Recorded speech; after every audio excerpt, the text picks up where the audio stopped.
1월 15일 월요일입니다. 오늘은 베드로전서 3장 7절 말씀입니다. 1등 남편이 되는 법이라는 제목입니다. 1등 남편이 되는 법. 오늘 이 예배에 우리 여성분들만 계셔서 남성한테 전하는 메시지를 전하기가 좀 그렇습니다만, 그래도 이 말씀을 통해서 1등 남편이 저런 남편이구나, 이렇게 또 배우시기를 바랍니다. 우리 자녀들에게도 이런 남편 만나라, 이런 결혼 생활 해라, 이렇게 가르쳐 줄 수 있는 은혜가 있기를 축복합니다.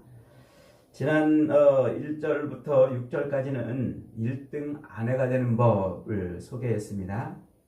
성경이 이렇게 부부에 대해서 말씀하실 때 항상 아내를 먼저 다루고 또 아내에 대해서 말씀을 많이 하시는 이유는 그만큼 그 당시 그 시대에 그 아내의 위치가 불안했던 거예요. 아내의 지위가 굉장히 아주 힘든 그런 지위에 있었던 것이죠. 그래서 그 아내를 더 위로하고 더 격려할 필요가 있었던 것입니다. 오늘 본문 7절은 한 절입니다. 최고의 남편이 되는 법을 아주 분명하게 가르쳐 주고 있죠. 정말 부부관계 살아보셔서 알겠지만 이 부부관계만큼 쉽지 않은 관계는 없습니다. 그냥 놓아두면 녹슬고 썩고 변해버리죠. 한쪽만 잘한다고 해서 되는 것도 아니에요. 한쪽만 또 노력한다고 부부관계가 아름다워지는 것도 아닙니다. 그 한쪽만 열심히 애쓰고 수고할 때는 오히려 더 대단히 고통스럽고 어렵게 되지요. 요즘은 60세가 넘은 부부도 쉽게 이혼을 하는 시대라고 그럽니다. 그동안 참아준 것이 징그럽다는 것이죠. 그동안 내가 참은 것만 해도 징그럽다. 그래서 이제는 못 참는다. 남은 세월이 얼마 안 남았을지라도 마음 편하게 좀 내 뜻대로 살아보자, 그런 의미랍니다. 참 슬픈 일이죠. 그런데 이상하게 이 아내 때문에 속 썩는 남편보다는 남편 때문에 속 썩는 아내들이 훨씬 더 많다는 거예요. 이 남편의 그 무뚝뚝함, 또 술 취함, 난폭함, 늦은 귀가, 외도, 속임, 막대함, 불신앙, 신앙생활의 그 비협조적인 이런 일들로 그리스도인 아내들, 이 아내들이 남편 때문에 겪는 그 속앓이는 성경 시대나 오늘 이 시대나 별반 다를 게 없어요. 사람은 옛날 사람이나 지금이나 다 비슷비슷 거기서 거기 타락한 죄인이라는 것이죠. 어느 기관에서 조사를 해봤대요.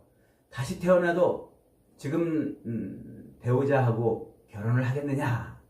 다시 태어나도 지금 저 남편하고 저 아내하고 결혼하겠느냐 그랬대요. 대답이 어떻게 나왔을 것 같습니까? 다시 태어나도 저 남편하고 결혼하겠느냐 그랬더니 99.9%의 아내들이 싫다 그랬대요. 그 저 남편하고는 이제 다시 안 산다고 그랬대요. 그런데 80% 이상의 남편들은요, 다시 태어나도 저 아내하고 살겠다. 참 욕심도 많습니다.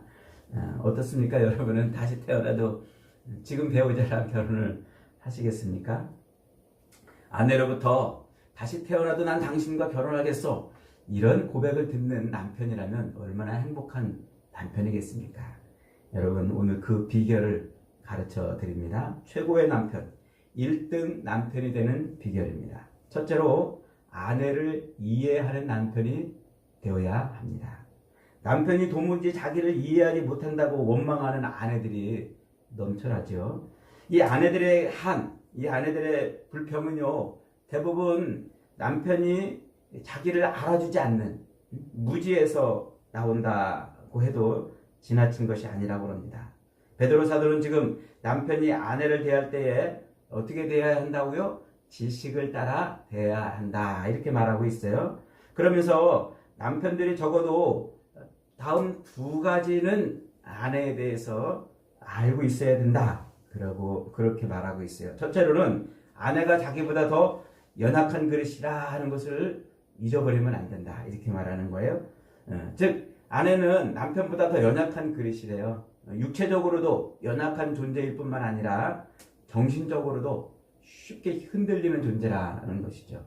사도 바울은 바로 그 점 때문에 골로새서 3장 19절에서 남편들에게 아내를 사랑하되 괴롭게 하지 말아라 이렇게 표현했어요. 이 괴롭게 하지 말라, 이 말은 비참하게 하지 말라 이런 의미라고 그랬죠. 그러니까 당시에 그 남자들은요, 이 아내가 마음에 안 들 때는요, 막 아내를 구박하거나 혹은 완력과 폭력을 쓰거나 심할 때는요, 그 아내를 노예로 팔아버리기도 하고 그랬다고 그러죠. 그러니까 진짜 비참한 상황에 내동댕이 처지는 거예요. 그러니까 이 남편이 자기가 힘이 더 세고 우월하다고 그래서 육체적으로 아내를 폭행하고 때리고 혹은 억압하는, 이것은 아주 잘못된 것이라는 것이죠. 두 번째로는 정신적으로 비참하게 하지 말라 이 말이에요. 정신적으로 사람이 정신적으로 비참하게 되는 경우는 다음 두 가지 경우라고 그러죠. 하나는 다른 사람과 비교에서 오는 열등감.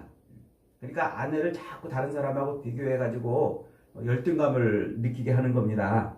이 열등감은 남편이나 아내나 모두에게 동등하게 다 있습니다.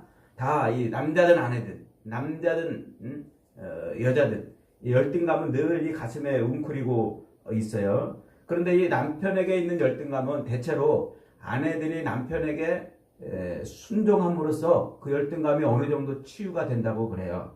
그러니까 무조건적인 이 아내의 순종, 이것은 남편으로 하여금 어느 정도 우월감과 자신감을 갖게 하고 또 자기 자존감을 좀 높여준다고 그러지요. 하지만 그 무조건적인 순종, 아내로 하여금 무조건 남편에게 순종하라 하는 이것이 아내로 하여금 뭘 갖게 한다고요? 열등감을 갖게 한다는 말이에요.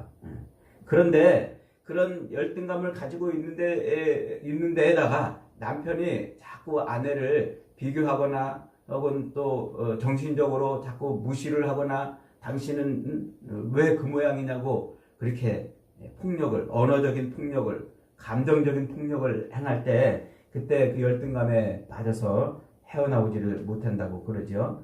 이 열등감은 비교에서 오는 상처이기 때문에 다른 사람하고 비교하거나 어떤 것하고 비교하게 되면 그 아내는 열등감에서 빠져나올 수가 없어요. 좌절하게 되고 절망하게 되고 그 열등감은 자기를 늘 올가매는 사슬이 되어서 삶을 피곤하게 만들어 주는 것이죠. 그래서 이 정신적으로 열등감을 느끼지 않게 해주는 게 중요하다는 거예요. 두 번째로는 남과 또 이렇게 비교해서 오는 그 피해의식에서 소외감이 온다는 거예요. 소외감은 외로움이죠. 외로움. 근데 그냥 외로움이 아니에요. 소외감은 다른 사람들로부터 따돌림을 받아서 느끼는 피해의식, 이것을 소외감이라 이렇게 말해요. 그러니까 곁에 남편이 없어서 외로운 게 아닙니다. 자식도 있고 가족들도 있고 주변에 자기 친구들도 많은데 그냥 외로운 거예요. 왜 외로웁니까? 이것은 정신적인 이런 피해의식, 따돌림에 의해서 오는 겁니다.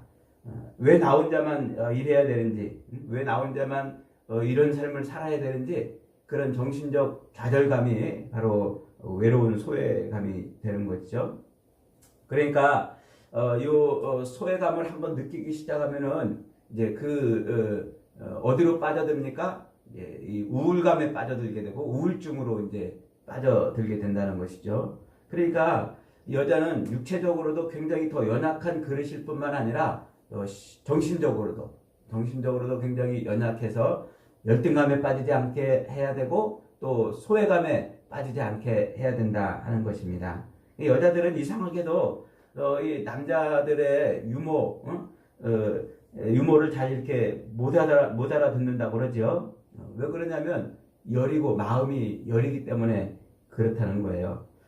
아내들은 이 남편의 무례한 유머보다는요, 유치하지만 아주 따뜻하고 자상한 칭찬과 격려를 훨씬 더 좋아한다고 그럽니다. 그러니까 이 남편들은 아내가 자기보다 더 연약한 그릇인 줄 알고 어떻게 해야 된다고요? 더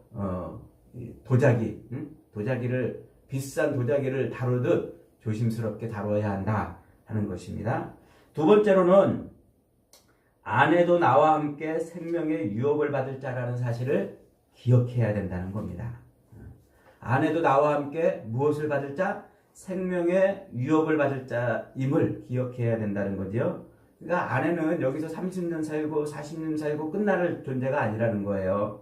영원히 함께할 동료라는 거예요. 물론 아내에게 남편도 그런 존재이지만 남편에게 아내는 하늘의 유업을 함께 받을 자라는 거지요. 그러니까 이 땅에서 맺어진 부부는요, 서로 상처 주고 부담 주고 고통을 주는 그런 관계가 아니라 생명의 유업을 함께 받아서 천국의 행복을 함께 나누는 그런 놀라운 관계입니다. 어쩌다 만나서 결혼한 것 같아도 이게 어마어마한 관계라는 것이죠. 그러므로 서로 사랑하고 서로 협력하고 서로 격려해 줘야 되는 거죠. 주님 안에 있는 이 부부관계는 그래서 정말 신비하고도 괜찮은 관계예요. 그래서 성경에 항상 이 부부관계로 하나님과 우리의 관계를 묘사하기도 했고 또 예수님과 우리의 모습을 묘사하기도 합니다. 그러니까 하나님께서 태초에 에덴 동산에서 아담과 하와라는 부부를 만들어 놓으시고 그리고 그 부부관계로 하나님과 우리의 관계를 설명해 가거나 예수님과 우리 성도의 관계를 묘사해 가는 것은 이것은 우연히 그런 게 아니라는 거죠. 그만큼 부부관계가 신비로운 관계이고 하늘의 유업을 같이 받을 그런 존재라 하는 것입니다. 그러니까 세상살이가 조금 힘들더라도 서로 짜증내고 서로 상처 주어서는 안 되는 관계라는 거예요. 그래서 아버지와 아들 관계는 이촌 관계고 또 그 형제 관계는 또 삼촌 관계고 또 그 자식들 관계는 사촌 관계고 촌수를 따지잖아요. 근데 아내하고 남편은 무슨 촌수가 어떻게 돼요? 무촌이에요, 무촌. 예. 그러니까 마디가 없는 사이란 말이죠. 아내와 남편은 서로 걸릴 것이 없는 마디가 없는 한 몸 일심동체 이렇게 말하는 거예요. 그러니 얼마나 아내와 남편은 대단한 존재이겠습니까? 그래서 이 아내가 나와 함께 유업을 받을 자임을 잊지 않기 위해서는 남편은 아내와 확실하게 뭐 해야 된다고요? 동거해야 된다는 것입니다. 그래서 첫째로는 육체적으로 동거해야 돼요. 결혼은 우선 육체적 관계 아닙니까? 육체적으로 동거하는데 실패한 채 사는 부부들이 의외로 많이 있습니다. 저도 이렇게 목회하면서 많은 부부 상담을 해보면 육체적 동거에서 실패하는 부부들이 너무나 많아요. 이런 부부들은요, 각자의 가슴에 늘 뻥 뚫린 그런 허전함이 있다고 그러지요. 그래서 심한 모멸감에 사로잡히기도 하고 충족되지 않은 욕구 불만에 삶의 의욕을 잃기도 하고 또 바람이 나고 뭐 이런다고 하기도 하지요. 그러므로 부부는 함부로 별거하면 안 됩니다. 조심성 없이 별거하면 사탄에게 기회를 주는 것입니다. 부부 사이에 그 많은 갈등이 다 대부분 알고 보면은 어디서 오는 거예요? 그 육체적 갈등에서, 육체적 동거의 실패에서 온다고 그러죠. 반면에 상당 부분 그 갈등이 그 육체적 동거로 또 해소가 되는 거예요. 부부간의 그 갈등 대부분은 많은 부분에서 육체적 동거로 해소가 되기도 합니다. 그러므로 일단 결혼을 했으면 육체적 동거로 채워야 되는 그 빈자리를 다른 것으로 채우면 안 됩니다. 물론 부부가 동거하는데 가장 중요한 육체적 관계는 잠자리겠지요. 잠자리. 이 잠자리로 부부의 서로를 위한 그런 갈증들을 이제 해소할 수 있는 중요한 것이 되겠습니다.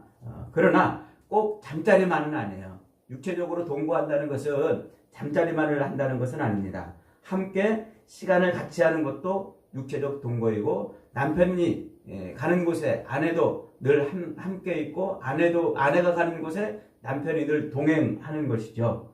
일이나 술자리나 오락 등에 쫓겨가지고 아내와 함께 시간을 갖지 못한다면 그것은 오래지 않아서 문제가 생기는 거예요. 육체적 동거가 지금 되고 있지 않은 거라고 그러는 것이죠. 한솥밥을 먹는 것도 굉장히 중요한 육체적 동거입니다. 아내는 아내대로 남편은 남편대로 늘 밖에 나가서 밥을 먹는다면 그것은 육체적 동거가 되지 않는 것이죠. 그러니까 이런 육체적 동거가 이렇게 되지 않으면 서로 외로움을 느끼게 되고 그것은 나음의 병이 생기는 거예요.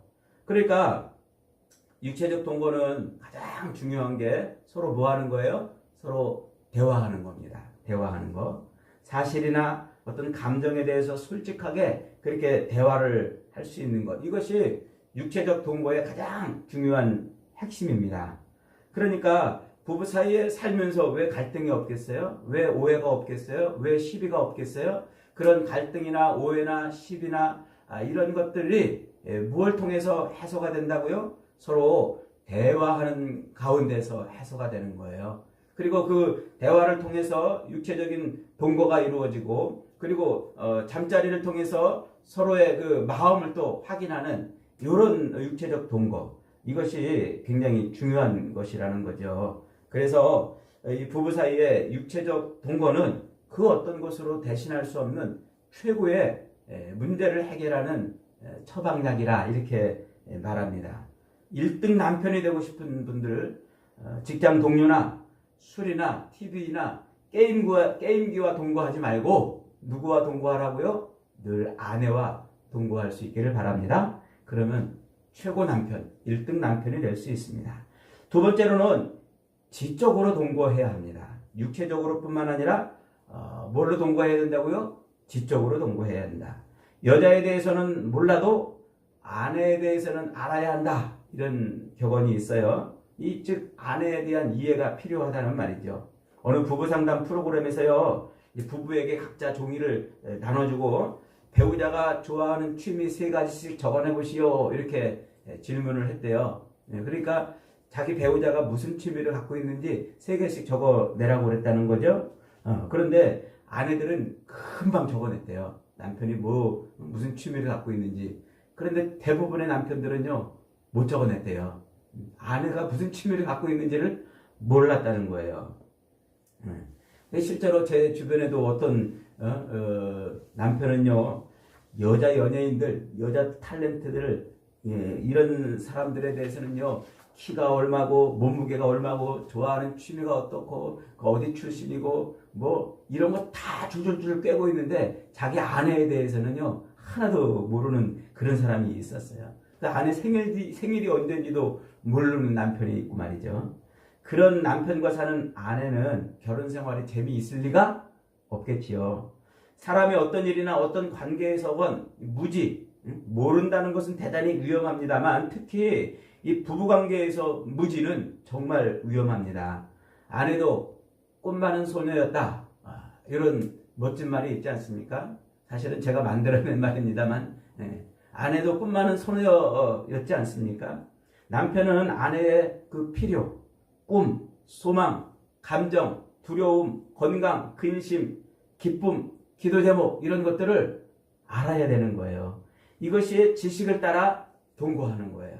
아내에 대해서 아내가 뭘 생각하고 있는지, 아내가 지금 뭘 고민하고 있는지, 아내가 지금 뭘 아파하고 있는지 이런 것들을 알아야 그래야 지식으로 동거하는 거예요. 이걸 알려면 어떻게 해야 돼요?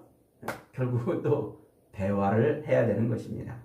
적지 않은 남편들이 아내와의 이 지식의 동거가 되지 않아서 아내와 담을 쌓고 있다고 그러죠. 육체적인 동거뿐만 아니라 이 지식의 동거는 1등 남편, 최고의 남편이 되는 아주 중요한 지름길입니다. 그 다음에 세 번째로는 감정적으로 동거해야 돼요. 첫째로는 육체적으로 동거하고, 둘째로는 지식적으로 동거하고, 셋째로는 감정적으로 동거해야 된다 하는 거죠. 이 감정적으로 동거한다는 말은 아내의 감정을 무시하지 말고 살피라는 거예요. 인간은 감정의 동물이라 그러지 않습니까? 그러니까 아내도 감정이 있다는 말이에요. 감정 없는 여인이 어디 있겠습니까? 그래서 아내의 감정을 어떻게 해주라? 잘 다독거려주고 존중해주라. 어떤 남편들은 남들 앞에서 아내를 깎아내리는 것이 미덕인 줄 아는 사람이 있어요.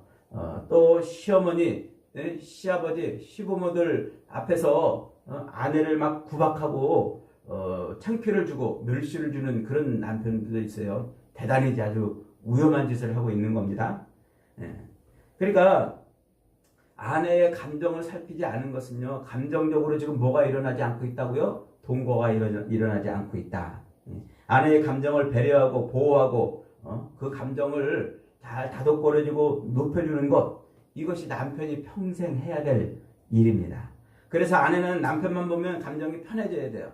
남편만 보면 힘이 나고 위로가 되고 행복해져야 되지 않습니까? 그런데 남편만 쳐다보면 매일 막 이 밑에서 뭐가 막 솟아오르고 원망이 나오고 불평이 나오고 남편만 생각하면 그 막 아드레날린이 분비된다면 그 아내가 결혼 생활이 행복할 리가 없겠지요.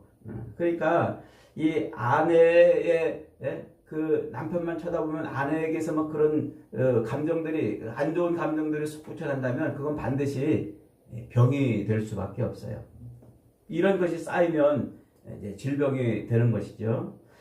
가정에, 그러니까 남편은 아내의 감정을 존중해 줘야 됩니다. 아내가 웃을 때 함께 웃어줄 수 있고, 자기가 기쁠 때 아내와 함께 기뻐할 수 있고, 또 아내가 슬플 때 함께 울어주고, 자기가 슬플 때 아내도 함께 슬퍼해 줄 수 있는 그런 감정의 동거, 이것이 정말 필요한 것이죠. 아내를 무시하고, 아내의 감정을 무시하고 자기 감정만 주장한다면 그 결혼은 불보듯 뻔합니다. 행복한 결혼이 되줄 수 없고, 그 남편도 결코 1등 남편이 아닙니다. 꼴등 남편일 겁니다. 그래서 이 아내의 감정을 살펴서 기쁨도 슬픔도 아내와 함께 나눌 수 있는 기술, 1등 남편, 최고의 남편이 되는 필수적인 기술입니다. 여러분 남성분들이요, 이런 기술을 잘 익힐 수 있기를 축복합니다.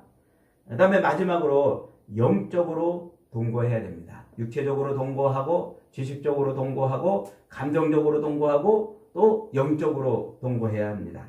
말할 것도 없이 부부는 영적으로 하나가 되어야 해요. 부부의 영적 건강도를 나타내는 아주 중요한 증표가 있죠. 그게 뭘까요? 그게 바로 말씀과 기도입니다. 그래서 함께 교회를 다니고 함께 예배당에 앉아도 남편과 아내가 서로 영적으로 소통하지 않기 때문에 고통스러워하는 부부들이 예배당 안에도 얼마나 많이 있습니까? 저도 목회하면서 상담해 보면은요, 영적으로 서로 통하지 않아가지고 고통당하는 그런 부부들이 너무나 많습니다.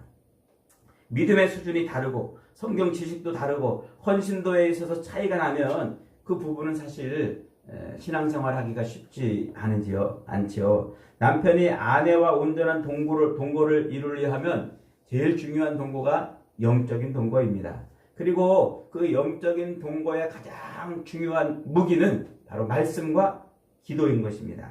함께 말씀을 묵상하고 말씀으로 서로 나누고, 그리고 함께 기도하는 겁니다.